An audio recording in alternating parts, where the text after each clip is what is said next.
श्री शिवाय नमस्तुभ्यम। दोस्तों, हर हर महादेव। माता रानी भोलेनाथ की कृपा आप सब पर सदा सर्वदा बनी रहे। आपके अपने यूट्यूब चैनल रवीश डॉट अर्चना में आपका स्वागत है। ओम नमः शिवाय।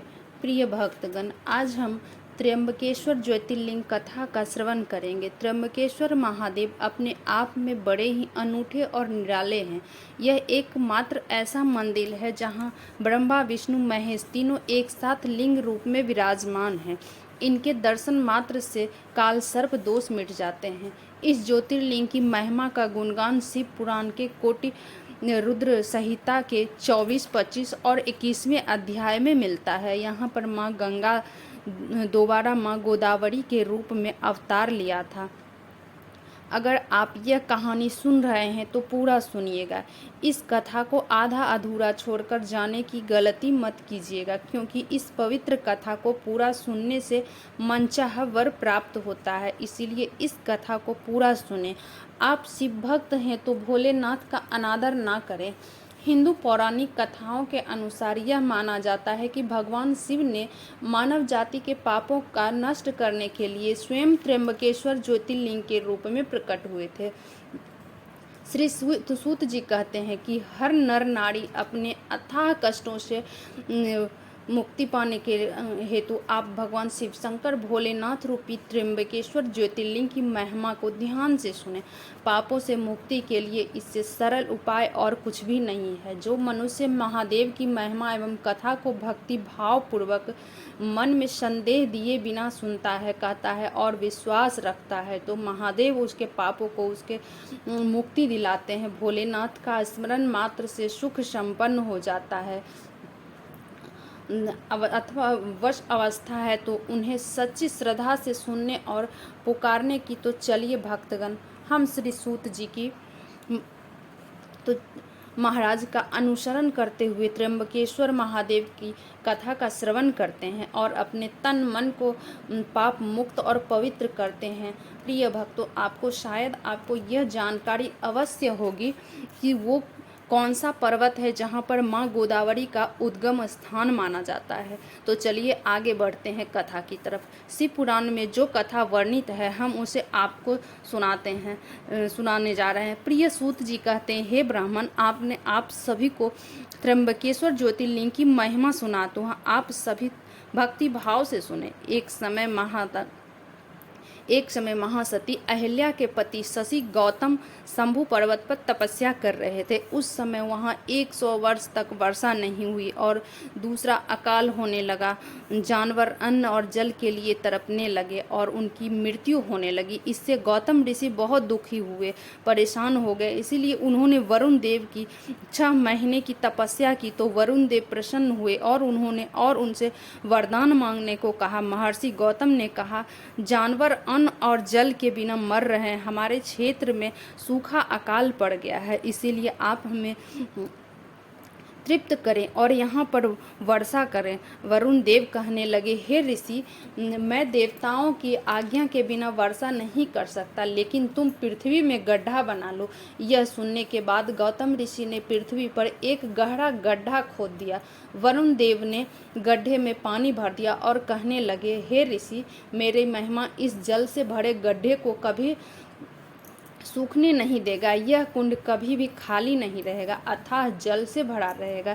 इस प्रकार भगवान वरुण देव की कृपा से गौतम ऋषि को पानी मिला और जानवर पक्षी पानी पीकर अपने आप को संतुष्ट महसूस करने लगे और उसी जल से पेड़ पौधे आदि हरे भरे हो गए। धीरे धीरे करके वहाँ से जो मनुष्य पलायन कर चुके थे वहाँ वापस चले आते हैं, और जो भी ऋषि मुनि वहाँ से पहले चले गए थे सूखे के कारण, अब वो भी वापस चले आते हैं और आनंद से अपना जीवन व्यतीत करने लगते हैं।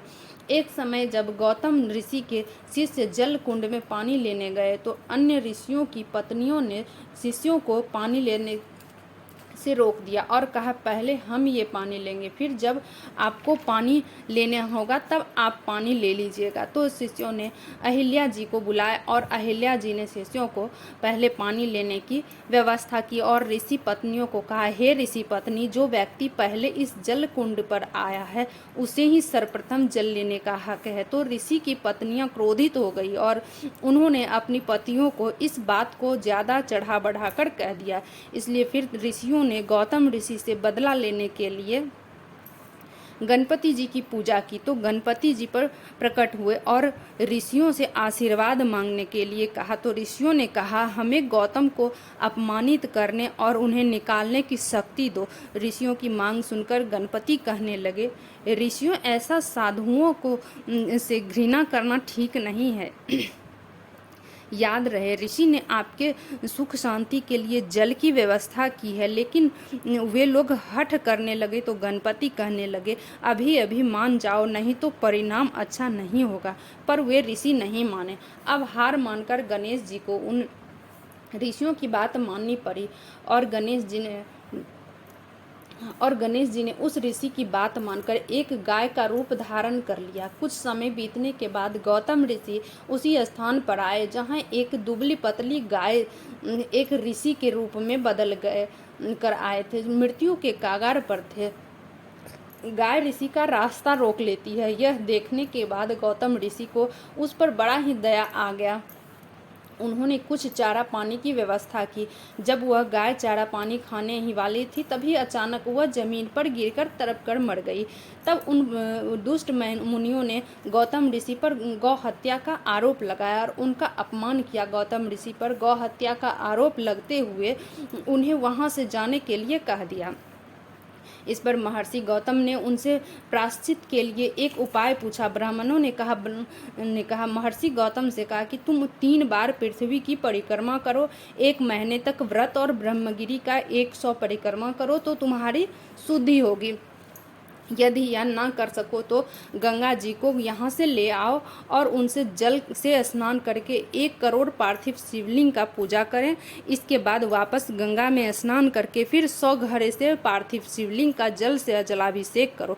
ब्राह्मणों के बताए अनुसार महर्षि गौतम ने कठोर तपस्या की। महर्षि गौतम की तपस्या से खुश होकर भगवान शिव ने उन्हें दर्शन देते हुए ब्राह्मणों द्वारा किए गए छल के बारे में बताया और उन्हें दंड देने की बात कही। इस पर महर्षि गौतम ने कहा कि इनके छल के कारण मुझे आपसे दर्शन हो पाए हैं, आप इन्हें क्षमा कर दे और हम हमेशा के लिए यहाँ विराजमान हो जाए। इसके बाद भगवान शिव वहीं गोमती तट पर तप के प्रभाव से शिव जी प्रसन्न हुए और कहने लगे, गौतम ऋषि, आप एक पवित्र आत्मा हैं, आपने कोई पाप नहीं किया है, आप वरदान मांगे। तब ऋषि ने शिव जी से गंगा की मांग की। जब शिव जी ने प्रसन्न होकर गौतम ऋषि का अनुरोध स्वीकार किया और गंगा जी को ऋषि को दे दिया, तो गौतम ऋषि ने गंगा को गौ हत्या के पाप से मुक्ति दिलाने के लिए कहा। तो गंगा जी सोचने लगी कि ऋषि को गौ हत्या का पाप से मुक्त कराकर मैं वापस चली जाऊंगी। लेकिन भगवान शिव ने गंगा को आज्ञा दे दी कि जब तक कलयुग है तब तक तुम्हें इसी धरती पर रहना है। तब गंगा जी ने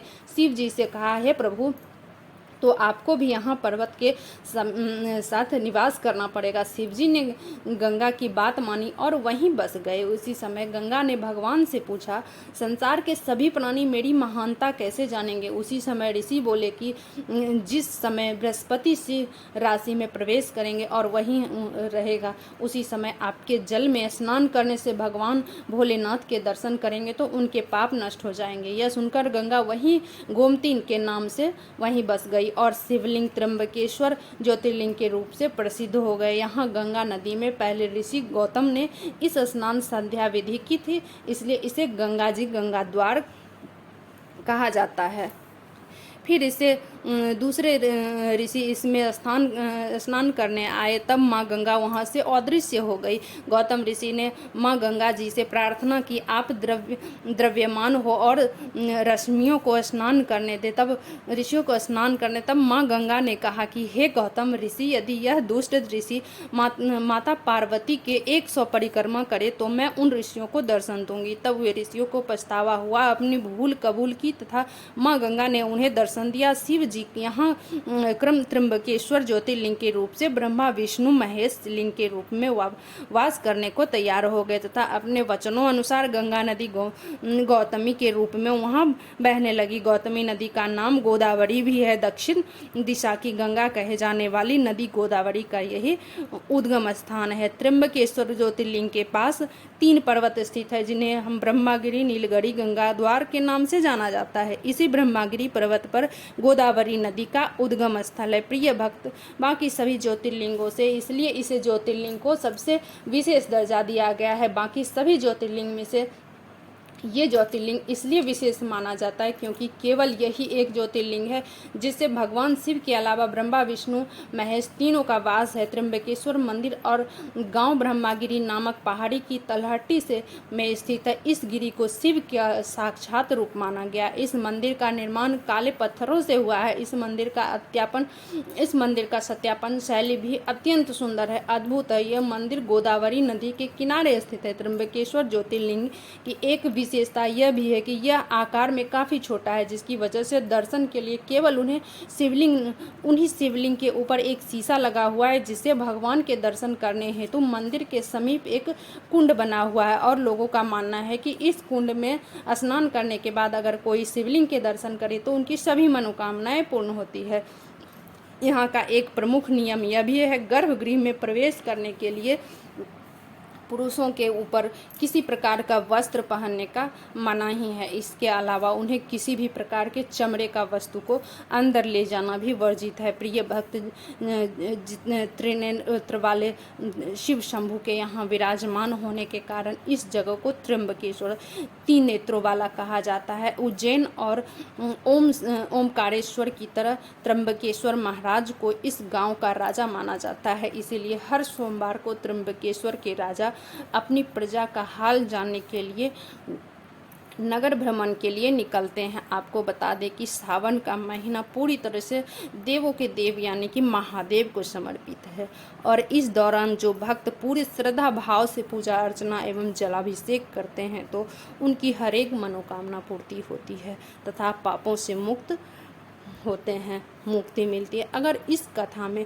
जरा सी भी त्रुटि हुई हो तो हमें क्षमा करें।